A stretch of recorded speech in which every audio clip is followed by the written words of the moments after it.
बहुत सही है सर, पूछना आवश्यक है। नहीं, ये तो मैं तय करूंगा मंत्री जी, आप नहीं तय करोगे क्या पूछना है। Sir, my vocal cords are tearing by the level of his guttural powers sir.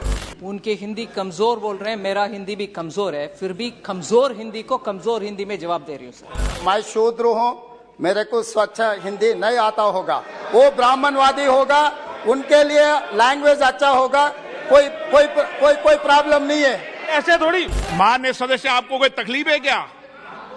आपने प्रश्न पूछा गया। स्पीकर सर, ये प्रश्नकाल है।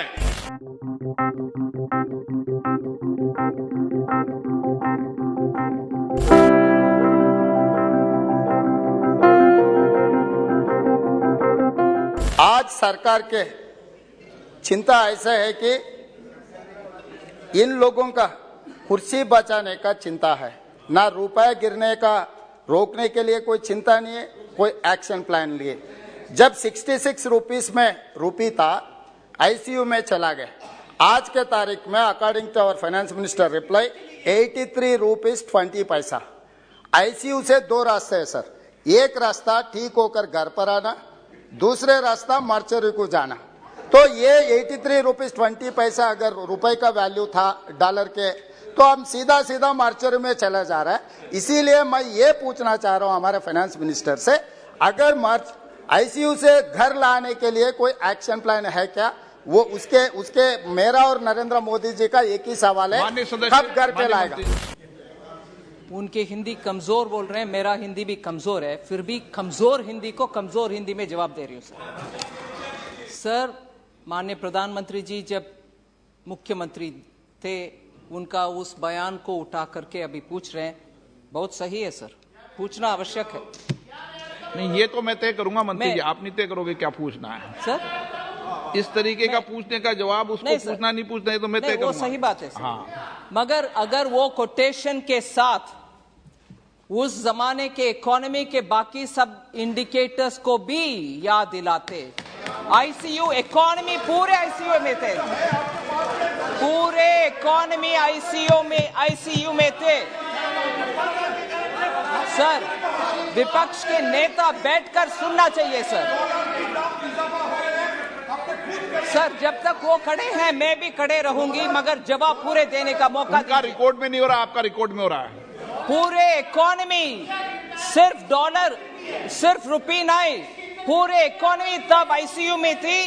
पूरे दुनिया भारत को फ्रेजाइल 5 में रखा गया था और उस समय हमारे फॉरेन एक्सचेंज रिजर्व बिल्कुल नीचे था। बहुत सारे लोगों को इसमें दिक्कत है सर। आज पैंडेमिक हो, उसके बाद भी रशिया यूक्रेन वॉर हो, उसके बाद भी हमारे इकोनॉमी फास्टेस्ट ग्रोइंग इकोनॉमी है। और मैं आज भी कह रही हूं, रुपया के विषय कितने लोग को अंदर से ऐसे जलन हो रही है। प्लीज बैठिए, आप बैठिए। माननीय सदस्य प्लीज, आपके मेंबर का जवाब नहीं सुनना है आपको। अगर आपके मेंबर का जवाब नहीं सुनो, मैं आगे क्रॉस बुला दूंगा।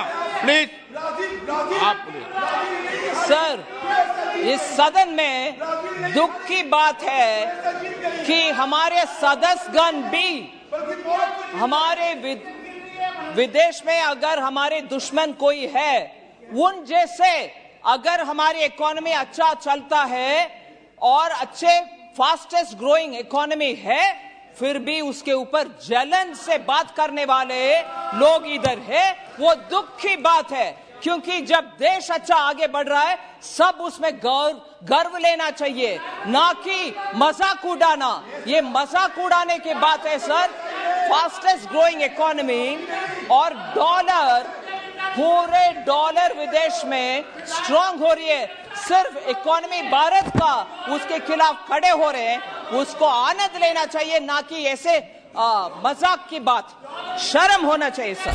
फाइनेंस मिनिस्टर जी ने मेरा लैंग्वेज के बारे में कुछ कमेंट किए, ये ठीक नहीं है, क्योंकि मैं शूद्र हूँ, मेरे को स्वच्छ हिंदी नहीं आता होगा, वो ब्राह्मणवादी होगा, उनके लिए लैंग्वेज अच्छा होगा, कोई प्रॉब्लम नहीं है। 55,87,149 करोड़ सर। 8 साल में नरेंद्र मोदी जी सरकार ने इतना बारोइंग किए 18,07,44 करोड़। तो ये सरकार ने 67 इयर्स जितने भी सरकार आए थे सब लोग मिलकर 55 लाख करोड़ बारोइंग किए। तो ये नरेंद्र मोदी जी सरकार ने 80 लाख प्लस करोड़ बारोइंग के हर साल 10 लाख करोड़ रुपए आप उधार मांगकर जी रहा है। इस देश को पूरा सर्वनाश सत्यानाश कर दिया ये सरकार। इसीलिए मैं ये पूछना चाह रहा हूँ सर ये सरकार से, अगर रुपए ताकत करना है तो आप फॉरेन इंस्टीट्यूशनल इन्वेस्टर्स को देखना है। इसमें आपका एक्शन प्लान क्या है? पिछले 12 साल में जितना इन्वेस्टमेंट्स आया था हिंदुस्तान में 2022 5 महीने में उससे ज्यादा लिक्विडेट कर लेके वापस चला गया। ये सरकार के ऊपर फॉरेन इन्वेस्टर्स को भरोसा चले गया, इंडियन इन्वेस्टर्स का भी भरोसा चले गया। इसीलिए मैं ये पूछना, The main question was on currency devaluation and foreign exchange reserves. Currency devaluation itself, sir, the word devaluation, मैं सिर्फ आपके संज्ञान में रखना चाह रही हूँ sir. Devaluation itself is a word or terminology which can be used when there is a fixed exchange rate mechanism. आज भारत में fixed exchange rate mechanism नहीं है। If anything, why did you accept this question? माननीय सदस्य please. Sir ये क्या problem है आप लोग? आप sir, the question is given by the secretariat. We are answering it. Accepting or not accepting is not a choice of the Mantri. Questions come, we are duty bound to answer. And in answering that, I am explaining it, sir, if you permit me. Devaluation is when it is in the fixed exchange rate mechanism. If any rate is coming down or going up, we are now talking about depreciation and appreciation. Devaluation itself is not in this context. One. Second, I have explained very clearly that the currency, particularly Indian rupee versus dollar, is because I've said this and I know it has become a good fodder for all those who want to play around in the social media creating memes. Oh, Indian, like the way people make fun of me because I don't eat onions. I do take care of onion eating people, but still that is, that's all that they can contribute to the debate. Sir, my answer cannot, आप guide करेंगे sir मुझे जब my answer is not right. When yes, many things are not relevant which are being raised, but I will answer. You can always stop me, sir, when I'm wrong. So, Indian rupee has been strong against every currency. And that is proved, and I can read the records. As regards just the US dollar, because of the policies adopted by the US Fed, is getting stronger and stronger. That has been explained.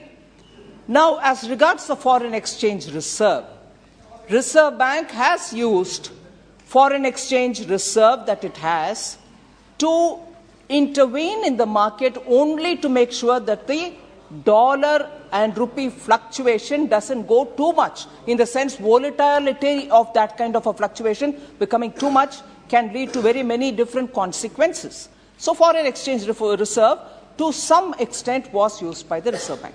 But today you find in the last couple of weeks more reserves, the reserve going up, it's increasing because of the flow of FDIs and FIIs. Now, each one of us can always prefer one over the other. FDI better than FII, FII better than FPI. All this can happen, but that is left to the wisdom of the market. But the fact remains that our reserves are also going up. Isiliye, at this time to talk that foreign exchange, the rupee depreciation, or reserves coming down, or FDIs, people are running away, no investor wants, that's absolutely not proven by data. I would request the honourable member to have a good look at the data to see how FDI is coming into India now in a big way. Among all the emerging markets, India receives more than 50% share of everything which goes to emerging markets.